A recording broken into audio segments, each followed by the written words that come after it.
საუკუნის გზა ხევსურეთში პატრიარქის ინიციატივით ახალი გზა პირაქეთა და პირიქითა ხევსურეთს ერთმანეთს დააკავშირებს. საავტომობილო გზა სოფელ არხოტამდე მივა. დღეს ახალი გზის პრეზენტაცია ბარისახელში გაიმართა. მას პრემიერ-მინისტრიც დაესწრო.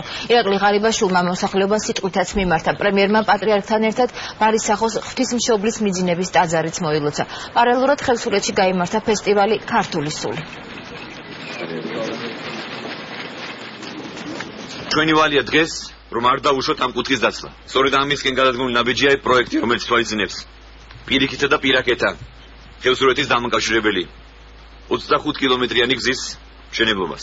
ამ გზის მშენებლობა ის მოუძებნესობა დალოსა და ბრძანა, რომ ეს გზა იქნება გაჭირვებიდან გამოსვლის გზა და მე მჯერა ამის. მუცო საქართველოს ერთ-ერთი ყველაზე ღირსშესანიშნავი და გამორჩეული ძეგლია. არის განადგურების პირას და სამწუხაროდ წლების განმავლობაში არ ექცეოდა ყურადღება.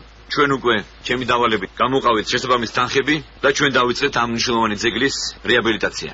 მე მინდა მივმართო ჩვენ ბერ მონოზნობას, რომ სასაზღვრო რაიონებში უნდა შეიქმნას მონასტრები, რომ ჩვენ გავაძლიეროთ, დავიცვათ ჩვენი საზღვრები.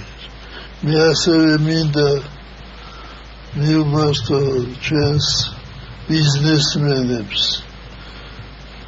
ყოველმა ბიზნესმენმა უნდა აიღოს თავის თავზე რომელიმე რაიონი და დაეხმაროს მატერიალურ განვითარებას ამ რეგიონისა. ამ გზას ძალიან დიდი მნიშვნელობა აქვს როგორც სტრატეგიულად, ისე მთლიანად რეგიონის ეკონომიკური განვითარებისთვის, რაც ხელს შეუწყობს ამ რეგიონის ტურისტული პოტენციალის მთლიანად გამოყენებისთვის.